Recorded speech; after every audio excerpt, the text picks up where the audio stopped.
Hi hello అందరికి నమస్తే. నేను జర్నలిస్ట్ అభిదర్. రేణుకా చౌదరి గారు తెలియనటువంటి వారు ఎవరు ఉండరు. అటు ఏపీ పాలిటిక్స్ గురించి కానీ తెలంగాణ పాలిటిక్స్ గురించి కానీ ఆమె మాట్లాడినటువంటి మాటలు వివాదాస్పదంగా మారుతూ ఉంటాయి. ఇప్పుడు కూడా అదే రకంగా కాంగ్రెస్ పార్టీలోనే ఆమె కాంగ్రెస్ పార్టీ లీడర్ అందరికీ తెలుసు. కానీ బీఆర్ఎస్ పార్టీకి ఫేవర్గా ఆమె మాట్లాడినటువంటి మాటలు సోషల్ మీడియా వేదికగా చక్కర్లు కొడతా ఉన్నాయి.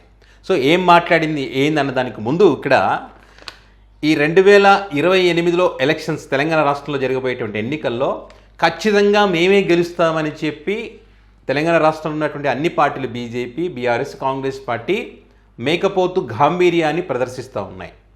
గ్రౌండ్ రియాలిటీ ఏమిటన్నది వారికి తెలుసు.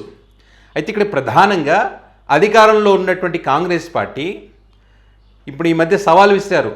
ఎవరు? రాష్ట్ర ముఖ్యమంత్రి రేవంత్ రెడ్డి గారు రాబోయే ఎన్నికల్లో 117 చోట్ల మళ్ళీ మేమే గెలుస్తామనేటువంటి ఆ మాట వెనక ఏంటంటే గ్రౌండ్ రియాలిటీ తెలుసు కాబట్టి ఇప్పుడు ఏమంటారు, విషయం వీక్గా ఉన్నప్పుడే పబ్లిసిటీ పీక్స్లో ఉంటుందంటారు కదా, ఆ టైప్లో రేవంత్ రెడ్డి గారు మాట్లాడారన్నది మెజారిటీ పీపుల్ యొక్క అభిప్రాయం. సో దీన్ని ఇప్పుడు ఈ రేవంత్ రెడ్డి గారి మాటలతో మీరు ఏకీభవిస్తారని చెప్పి ప్రధాన ఛానల్స్లో సోషల్ మీడియాలో చాలా చోట్ల పోల్స్ పెట్టారు. ఆ పోల్స్లో పబ్లిక్ కదా, ఇక్కడ లీడర్లు మాట్లాడతారు, అక్కడ పబ్లిక్ కదా ఓట్లు వేసేది, ఆ పోల్లో పాల్గొనేది. వాళ్ళంతా కూడా అసలైన విషయాన్ని చెప్పారు. ఇక్కడ అంటే మళ్ళీ గెలిచే ఛాన్స్ లేదు అని చెప్పి ఈ విషయము రేవంత్ రెడ్డి గారు కూడా తెలుసు. ఎలా అంటే సునీల్ కనుగోలు గారు కాంగ్రెస్ పార్టీకి సర్వేలు చేసేటువంటి సర్వే సంస్థ ఏదో వాళ్ళు సర్వే చేశారంటే, సర్వే నిర్వహిస్తే అందులో మంత్రుల పనితీరుకు సంబంధించి, ఎమ్మెల్యే పనితీరుకు సంబంధించి చాలా వ్యతిరేకత ఉన్నది. బీఆర్ఎస్ పార్టీ వాయిస్ గట్టిగా ప్రజల్లోకి పోతున్నది అనేటువంటి విషయాన్ని వారు నివేదిక ఇచ్చారంట. దానికి తోడు ఇంటెలిజెన్స్ సర్వే అది నిరంతరం నివేదిక ఇస్తూనే ఉంటారు. వాళ్ళు ఏ నియోజకవర్గంలో ఏం జరుగుతుంది, పబ్లిక్ ఏమనుకుంటున్నారు అనేటువంటి విషయాలను వాళ్ళు కూడా మరి రిపోర్ట్ ఇస్తూ ఉంటారు. సో వీటన్నిటిని బేస్ చేసుకున్న తర్వాత గ్రౌండ్ రియాలిటీ వచ్చింది. ఇక్కడ 117 సీట్ల, లేకపోతే బీఆర్ఎస్ పార్టీ చెప్తున్నట్టు బీఆర్ఎస్ పార్టీ మాకు 78 వస్తాయని చెప్తా ఉంది. రియాలిటీ ఏంటంటే ఇక్కడ బీఆర్ఎస్ పార్టీ చెప్పేది రియాలిటీ, రేవంత్ రెడ్డి గారు చెప్పేది ఏంటంటే మేకపోతు గాంభీర్యం. అంటే ఎవరైనా ఇప్పుడు కాంగ్రెస్ పార్టీ లీడర్లే చెప్పండి, ఎవరైనా సరే 117 సీట్లు గెలిచే అవకాశం కాంగ్రెస్ పార్టీకి ఉందా? సరే ఏదో మొన్న వచ్చినట్టుగా మళ్ళీ మేమే అధికారంలోకి వస్తామని చెప్పడంలో తప్పులేదు, కానీ 117 వస్తాయని చెప్తా ఉన్నారు. ఇలా బీఆర్ఎస్ పార్టీ ఏమో 78 అని చెప్తా ఉంది. పబ్లిక్ ఏమంటారంటే వీళ్ళు రియాలిటీ అంటున్నారు. ఆ సర్వేల ఆధారం కూడా వాళ్ళు అంచనా వేసుకొని ఉండి ఉంటారు. ఒక ఎలక్షన్ టైంలో కొన్ని మార్పులు చేర్పులు జరిగినా కొంచెం అటు ఇటుగా అధికారంలోకి వచ్చే ఛాన్స్ కనపడతా ఉంది అనేటువంటి చర్చ డెఫినెట్గా జరుగుతుంది. అదే జరుగుతూ ఉంది. దానికి తోడు బీఆర్ఎస్ పార్టీ ప్రతి సమస్య మీద పోరాటాలు చేస్తూ ఉన్నారు. ఇప్పటికే ఇప్పుడు వాళ్ళకు నివేదిక ఆధారంగా, ఇప్పుడు రేవంత్ రెడ్డి గారి దగ్గర ఉన్నటువంటి నివేదిక ఆధారంగానే అని చెప్తా ఉన్నారు. ఏ నివేదిక ఉంది వాళ్ళ దగ్గర?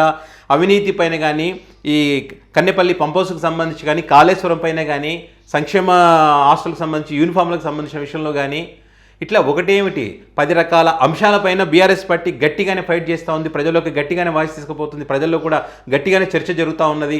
బీఆర్ఎస్ పార్టీకి కాంగ్రెస్ పార్టీ ఈ 2 ప్రభుత్వాలు ఉన్నప్పుడు ఉన్నటువంటి పాలన ఏ రకంగా ఉంది, ప్రజలు ఏ రకంగా ఉన్నారు, ఇట్లాంటి అనేక అంశాలపైన చర్చ జరుగుతున్నటువంటి క్రమంలో మరి ఖచ్చితంగా బీఆర్ఎస్ పార్టీ మళ్ళీ వస్తుంది అనేటువంటి చర్చ ఆటోమేటిక్గా జరుగుతున్నప్పుడు మరి వీళ్ళు ఏ రిపోర్ట్ తీసుకున్నా, ఏ సర్వే చేసినా ఏంటంటే బీఆర్ఎస్ పార్టీకి అనుకూలంగా ఉంటుంది. ఇంకా వీళ్ళు ఇచ్చినటువంటి ప్రామిసెస్ ఏవైతున్నాయో అవన్నీ చేస్తే 117 కాకపోయినా కనీసం మొన్న వచ్చిన ఫలితాలు ఏమిచ్చినాయి ఆ స్థాయిలో ఫలితాలు రావడానికి అవకాశం ఉంటుంది. తప్పితే వీళ్ళు ఏదో 117 ఏదో గెలిచేస్తామనుకుంటే వాళ్ళ భ్రమ. అదే భ్రమలో ఉంటే మాత్రం ఖచ్చితంగా ఈ ప్రతిపక్ష హోదా కూడా రాకుండా పోతుంది. ఒకసారి రేణుకా చౌదరి గారు ఏం మాట్లాడారో వినండి.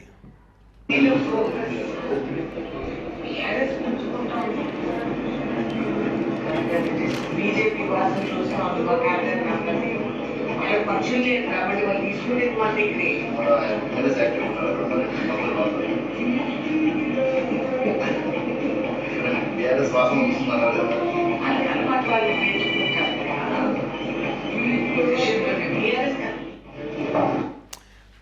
ఇది క్లారిటీ లేదు, అక్కడ సౌండ్ వస్తుంది కదా. ఆమె ఏం చెప్తుందంటే బీజేపీ వాసనలు వస్తున్నాయి అని చెప్పి అంటుంది. మరి ఏం వాసనలు మనకైతే తెలియదు, కానీ దాంతోపాటు బీఆర్ఎస్ పార్టీ పుంజుకుంటుందని కూడా ఆమె అక్కడ మాట్లాడారు. రేణుకా చౌదరి గారికి అంటే ఇప్పుడు ఇదైతే ఏదే నివేదికలు, ఇంటెలిజెన్స్ రిపోర్ట్ వీటి ఆధారంగానే ఆమె చెప్పి ఉండవచ్చు అనేటువంటిది ఒక చర్చ.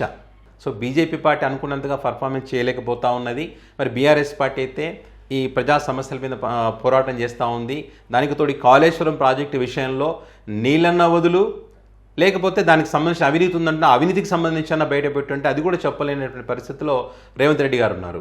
గతంలో ఇప్పుడు ఇంజనీర్స్ ఎవరైతే ఉన్నారో వాళ్ళ కమిటీ వేసారో, గతంలో ఒక రైట్ అన్న వాళ్ళు ఇప్పుడు మళ్ళీ వాళ్ళని తప్పు పెడతా ఉన్నారు. ఏది రైటు ఏది తప్పు, ఏం చెప్పదలుచుకున్నారు అనేటువంటి ఒక చర్చ ఉంది. సో ఈ అంశాలన్నింటినీ ప్రజల్లోకి బీఆర్ఎస్ పార్టీ బలంగా తీసుకుపోతుంది కాబట్టి ఖచ్చితంగా ప్రజల్లో చర్చ జరుగుతుంది. అవును కదా, బీఆర్ఎస్ పార్టీ అడిగిన దాంట్లో తప్పేంది, కాళేశ్వరంలో అవినీతి జరిగింది అన్నప్పుడు నిరూపించవచ్చు కదా, ఎందుకని నిరూపించడం లేదు, మాటలకే ఎందుకు పరిమితం అవుతారంటే ఏమీ లేదనే కదా అనేటువంటి అభిప్రాయాలు ఖచ్చితంగా వస్తాయి. దానికి ఖచ్చితంగా అది వాళ్ళకి వ్యతిరేకత వచ్చే అవకాశం ఉంటుందా? ఉంటుంది. సో ఏదేమైనప్పటికీ కూడా ఎవరికి వారు మేమే గెలుస్తామని వారి అంచనాలు వారికి ఉన్నప్పటికీ మీ చేతిలో ఆయుధం ఉంది, ఓటు అనే ఆయుధం. మరి మీరేమనుకుంటున్నారు? మీ అభిప్రాయాన్ని కామెంట్ రూపంలో పెట్టగలరు.